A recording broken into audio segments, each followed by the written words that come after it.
സ്ത്രീ സുരക്ഷാ പെൻഷൻ പദ്ധതി നിർത്തലാക്കിയതിനെതിരെ സാമൂഹ്യക്ഷേമ പെൻഷൻ പദ്ധതി അട്ടിമറിക്കാൻ ശ്രമിക്കുന്നു എന്ന് ആരോപിച്ച് ജനാധിപത്യ മഹിളാ അസോസിയേഷൻ ചാലിശ്ശേരി പഞ്ചായത്ത് കമ്മിറ്റി പ്രതിഷേധ യോഗം നടത്തി. ചാലിശ്ശേരി മെയിൻ റോഡിൽ വെച്ച് നടന്ന പൊതുയോഗം CPIM area secretary TP Muhammad മാഷ് ഉദ്ഘാടനം ചെയ്തു. മഹിളാ അസോസിയേഷൻ പഞ്ചായത്ത് സെക്രട്ടറി ആനി വിനു സ്വാഗതവും പ്രസിഡന്റ് ധന്യ സുരേന്ദ്രൻ അധ്യക്ഷത വഹിച്ച യോഗത്തിൽ CPIM ഏരിയ അംഗം TM Kunhikuttan, DYFI block secretary KA Prayan എന്നിവർ പ്രസംഗിച്ചു. മഹിളാ അസോസിയേഷൻ ഏരിയ അംഗം ഉദയ നന്ദിയും പറഞ്ഞു. ഏറ്റവും ശ്രദ്ധേയമായ ഒരു പദ്ധതിയായിരുന്നു സ്ത്രീ സുരക്ഷാ പദ്ധതി.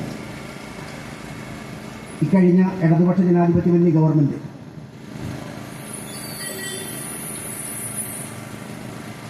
അതിന്റെ അവസാനത്തെ മാസങ്ങളിൽ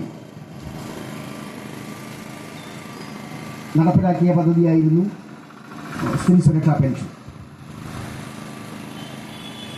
കേരളത്തിലെ സാമൂഹ്യ സുരക്ഷാ പെൻഷൻ ലഭിക്കാൻ പ്രായം കൊണ്ട് അർഹതയില്ലാത്ത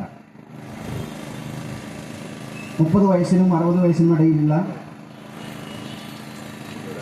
സ്വന്തമായി വരുമാനമില്ലാത്ത എല്ലാവർക്കും ഈ സ്ത്രീ സുരക്ഷാ പദ്ധതിയുടെ കീഴിൽ ആനുകൂല്യം കൊടുക്കുക എന്നതായിരുന്നു സർക്കാരിൻ്റെ നയം. അത് നടപ്പിലാക്കുന്നതിൻ്റെ ആദ്യത്തെ പടി എന്ന നിലയിൽ റേഷൻ കാർഡിൻ്റെ നിറത്തിൻ്റെ അടിസ്ഥാനത്തിൽ വരുമാനം കണക്കാക്കി മഞ്ഞ കാർഡും പിങ്ക് കാർഡും അതിൽ ഉൾപ്പെട്ട സ്ത്രീകൾ എണ്ണമെടുത്താൽ അവർ 32 ലക്ഷം ആളുകൾ. ആ 32 ലക്ഷം ആളുകൾക്കും